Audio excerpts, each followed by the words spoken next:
और सबसे पहले बताएंगे आपको, पीडीपी सदर महबूब मुफ्ती ने जम्मू में इफ्तार पार्टी का इनेकाद किया। उनकी पार्टी में सियासी व समाजी तंजीमों से जुड़े लीडरान ने शिरकत की। पार्टी में शामिल होने वालों में पीडीपी के सीनियर लीडरान के अलावा जम्मू कश्मीर कांग्रेस के सदर गुलाम अहमद मीर, कारगुजार सदर रमन भल्ला, साबिक वजीर मुल्लाराम योगेश शाहनी, नेशनल कॉन्फ्रेंस के डिविजनल सदर रतन लाल गुप्ता, साबिक डीजीपी एसपी वेद समेत कई दिग्गजों ने इसमें हिस्सा लिया।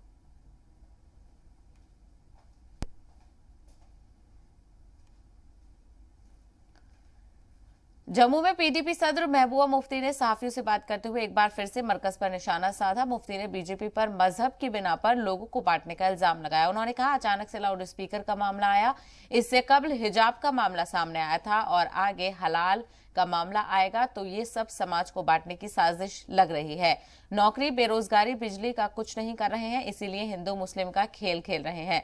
महबूबा मुफ्ती ने मजीद कहा कि बीजेपी के लोग ना तो रोजगार दे सकते हैं और ना ही महंगाई के बारे में कुछ कर सकते हैं। बिजली पानी का बहरान है, इसीलिए सबसे आसान काम है हिंदू मुसलमानों को एक दूसरे के खिलाफ खड़ा करना। ये हमारे मुल्क में जो है फ्रीडम, हमारा राइट टू फ्रीडम है, यानी कि हम जो मजहब चाहें उसको प्रैक्टिस कर सकते हैं। और ये अचानक से इससे पहले हिजाब का इशू आ गया, अब लाउड स्पीकर का इशू आएगा, उसके बाद हलाल का। ये तो एक इशू, ये तो खाली लाउड स्पीकर की बात नहीं हो रही है, ये तो दिन ब दिन एक एक चीज की बात कर रहे हैं। और उसके बाद इस तरह माइनॉरिटीज के मकानों को बुलडोजर से उड़ा देना, ये तो सारा एक सिनिस्टर प्लान लगता है। ये कोई एक चीज नहीं है, ये तो this seems to be a series of actions that they want to do to divide the society. और कुछ इनके अपने जो वक्त हैं उनको वो देने के लिए just to kind of give them some kind of thrill. गुज़िश्ता दिनों जी सलाम पर जम्मू कश्मीर में बिजली बहरान पर जोर शोर से खबर दिखाई गई थी।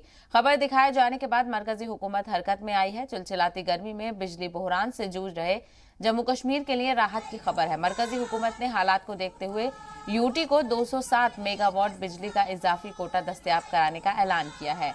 जम्मू कश्मीर में इन दिनों 3000 मेगावाट बिजली की मांग है, लेकिन लोगों को इसकी आधी बिजली भी नहीं मिल पा रही थी। देही इलाकों में तो हालात और ज्यादा खराब हो गए थे, लेकिन अब 207 मेगावाट इजाफी बिजली मिलने से थोड़ी राहत की उम्मीद है।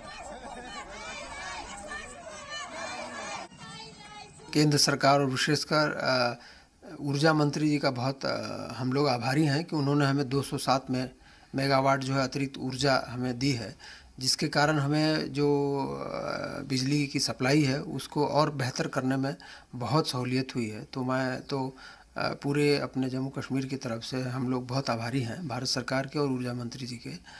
साथ ही साथ आपको ये बताना हम चाहेंगे कि एक्सचेंज में चाहे जिस रेट पे हमें बिजली मिले और जितनी भी हमें ख़रीदनी पड़े हम ख़रीदने की पूरी कोशिश कर रहे हैं, बट चूँकि पूरे देश से वो डिमांड बहुत ज़्यादा बढ़ गई है तो वहाँ से हमें बहुत कम बिजली मिल रही है और इस कारण से हमें जो जितनी आवश्यकता है उतनी बिजली मिल नहीं पा रही है।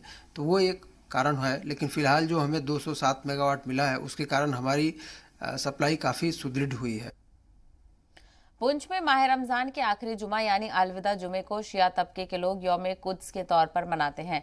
इस मौके पर शिया तबके के लोगों ने जुमे की नमाज के बाद अमेरिका और इसराइल के खिलाफ नारेबाजी की और जुलूस निकाला, जो परेड पार्क तक जाकर इख्तिताम पजीर हुआ। इस दौरान दुनिया भर के मुसलमानों से एक होने की अपील की गई और इमाम साहब ने बताया कि आज के दिन इस्लाम मुखालिफिन के खिलाफ मुजाहरे किए जाते हैं, जो कि गुज़िश्ता कई सालों से जारी हैं। यौमुल कुद्स को यानी जुमातुल विदा को यौम कुद्स के उन्वान से मनाने के लिए इसको एक सुन्नत करार दिया, जिसमें असली मकसद ये था कि मजलूम फ़िलिस्तीन के साथ यकजहती और हमदर्दी का इजहार किया जाए और हमेशा जालिम और इस्तिकबार को जो है उसके मुकाबला किया जाए।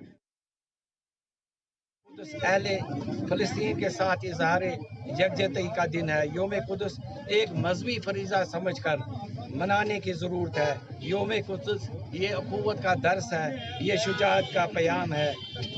फ़लस्तीन के मजलूमों, हम तुम्हारे साथ हैं।